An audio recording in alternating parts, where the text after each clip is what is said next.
Welcome back everybody to the White March. In the last episode we secured the White Forge and we should probably head back to Stalwart to give them the good news, as well as Galvino's to talk about our accidental massacre at Stalwart. That's probably gonna be very interesting.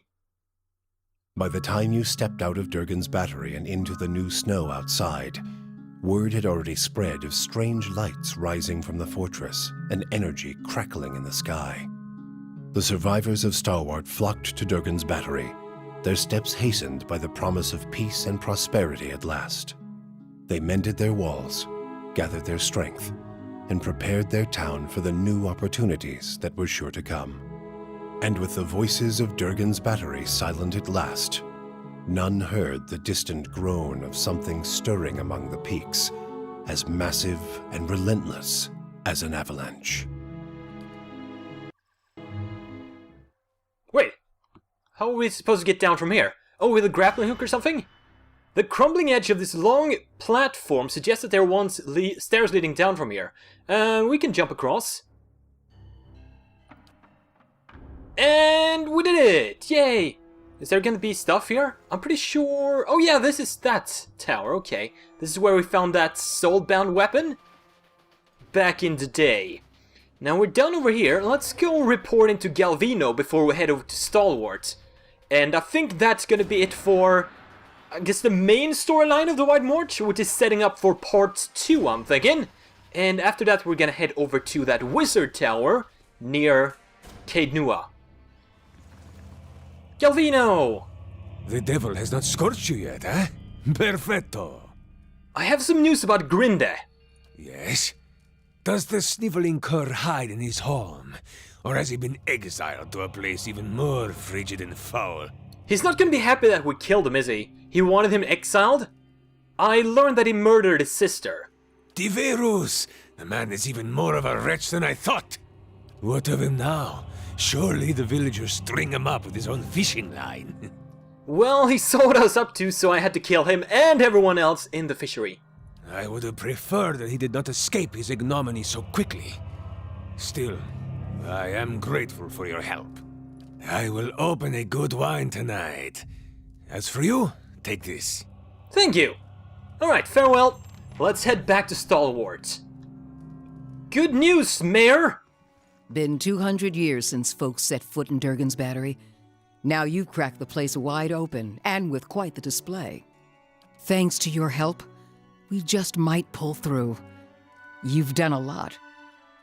So what happens now for Stalwarts? Now it is up to us to use this opportunity to pull ourselves back together. I'm still not pleased about having Berrigan's clan a stone's throw from our gates, but I'll have to hope that your deal with her holds.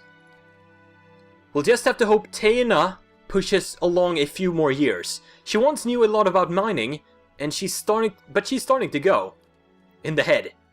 To be honest, I didn't really think anyone could open the battery. It just gives folks something to hope for.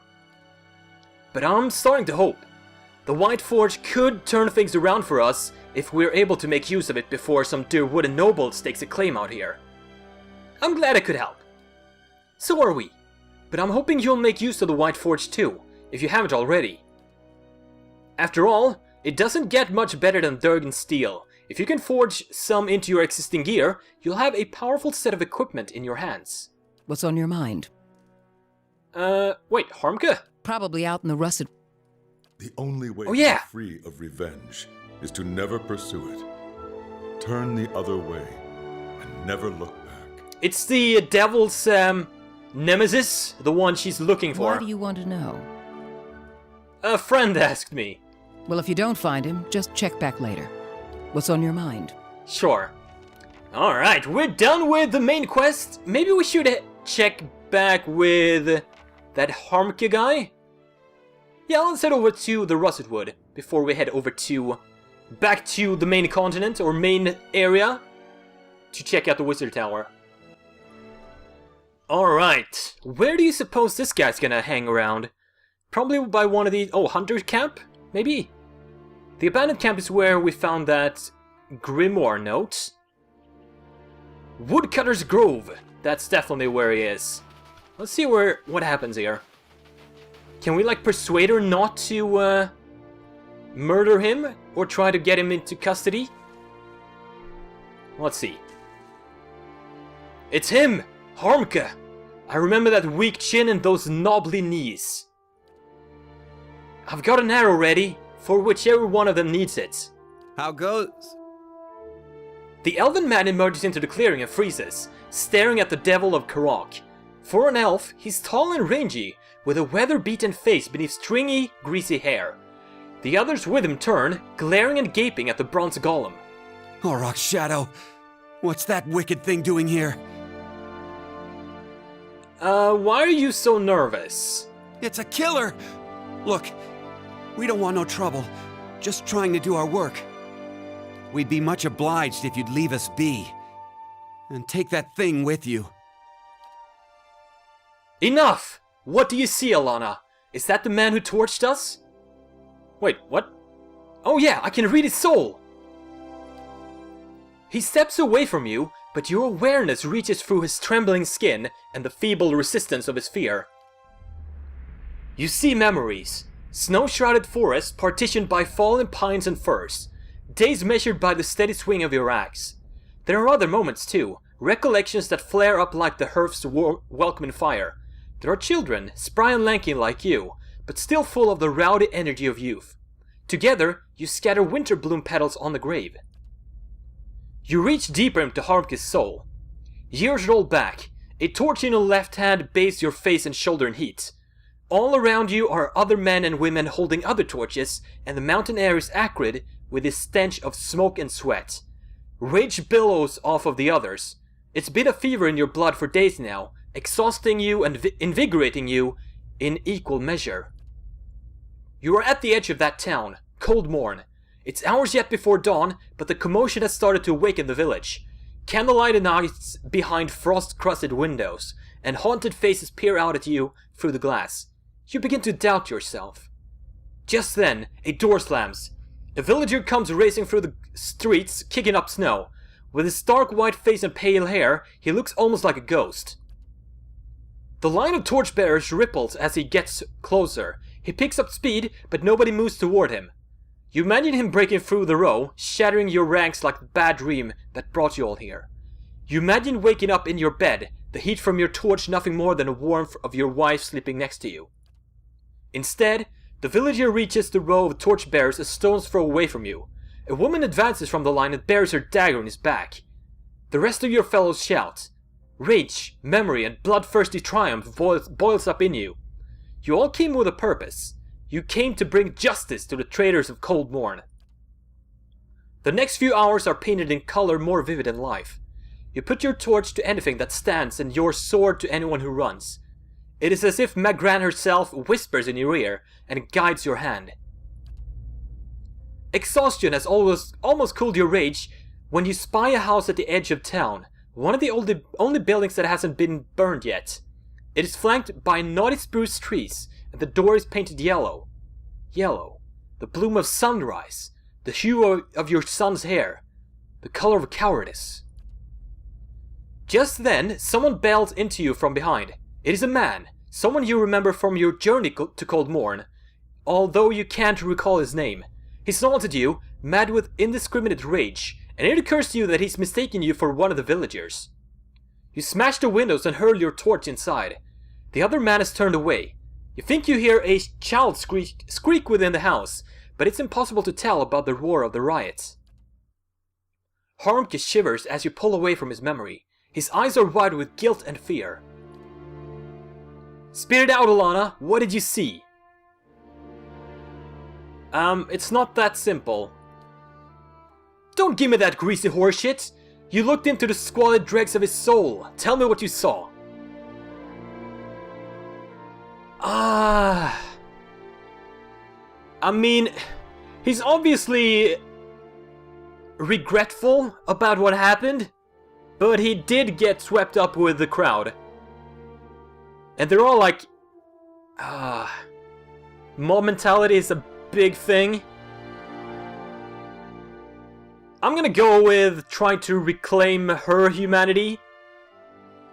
He's not responsible for what happened to your family. But I remember him! How can you be so sure?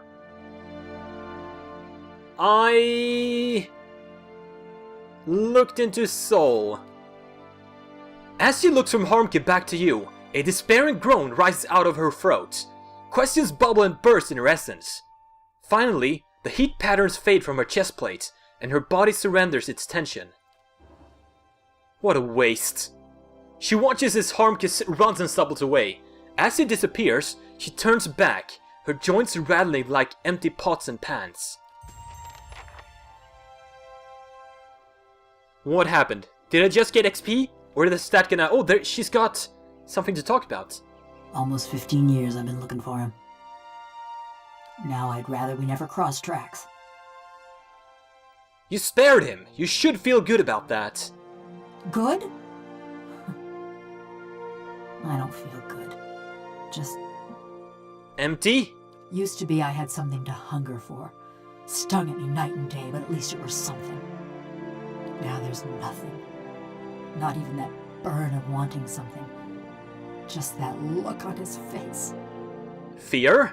Horror? Fear? No. More than that. After Cold Morn, folk used to leer at my burns, full of disgust. Or they'd realize who I was, and then it was the terror. Maybe hate. But this... the way Harka looked at me. The way I've seen near everyone but you and Galvino look at me. All it did was remind me. Of you not being a human anymore? That this is a madman's fever dream. Like a prison. But no, because in a prison, you lay your head down and you feel the straw soft beneath you. Your flesh prickling in the cold, black bread crumbling on your tongue. I mean, your body has unique strengths and advantages too. I'd trade them all if I could feel the snow cold around my ankles. I still dream I'm folk. I wake up some mornings wondering why I can't feel the floor beneath me, thinking I must have fallen and gone crippled. But then I lift my head, see a bronze corpse stretching out in front of me. I'm sorry you have to go through that. It's not pity I want, it's a choice. I dreamed too of what Galvino did that night. Those moments. I'd endure another Cold Morn if it'd spare me this fate. What exactly happened? Was after I got caught in Stalwart. They'd locked me in a little house by the inn, the old mayor and his cronies. When a crowd of them came for me in the dark of night, I was only surprised it had taken them so long. Only they didn't march me to no gallows. No, they snuck me to another house on the edge of town, real sneaky-like. That's where I met Galvino. What was he doing there? He was fiddling with some machinery in his workshop. Had his sleeves rolled up even though it was cold enough to see your breath. Never actually looked at me until he started fitting some copper helmet over my head. By that time, the mayor's goons had me trussed up good and tight. Galvino was having himself a grand time barking orders at that lot. What did the mayor have to do with it? I mean, we did read the current mayor's soul, and she basically exiled him because, because of this. He'd agreed to hand me over to Galvino for an experiment. Claimed it was a fair punishment, but the townfolk weren't too pleased at being denied their stone pitching. Didn't help that they heard the jangle of copper in that deal. In the end, that's what sent Galvino and the old mayor packing. So while Galvino's fastening that helmet over my head and them copper bands around my arms, I'm starting to look at his contraption. And that's when I see it. It's this metal suit strapped into the machine just like me. A cold, dead-eyed thing, all done up with fancy carvings and such. Did you know what they intended? I had this terrible cold feeling in my gut, but I still couldn't figure. I start asking Galvino and the rest of them what's going on, but they're too busy to answer. Then suddenly, they're waiting, staring at me with that fixed, horrified look, but they ain't watching me. They're watching for something to happen. Galvino tells the woman nearest the machine to flip the handle. And then, just pain. Being torn apart every which way, feeling my soul peeled from my body. By the time I came to, I couldn't feel a thing. Just this dull, distant sort of ache. I heard the old man cackling and chattering. When I saw him looming over me, looking down at me with hungry eyes, I tried to scream, tried to swing at him. Think that was when I knew.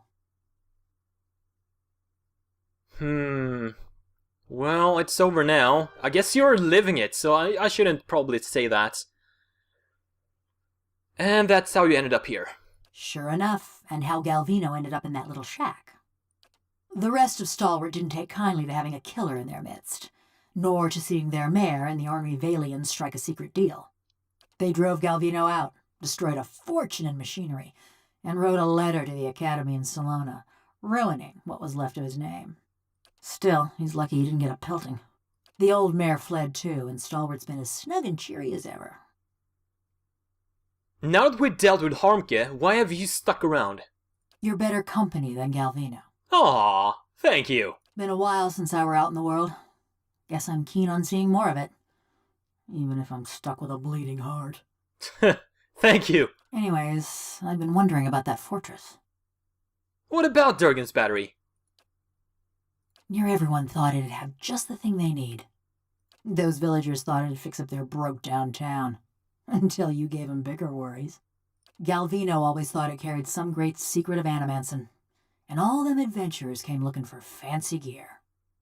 Wait, that was me! I wanted fancy gear. What were you hoping to find? I don't know. Something to help me feel. Or forget. Effigy's eyes, maybe just something new. I just figured, with those dwarves being expert smiths and all, maybe they had something to unmake me. Put me back into my body.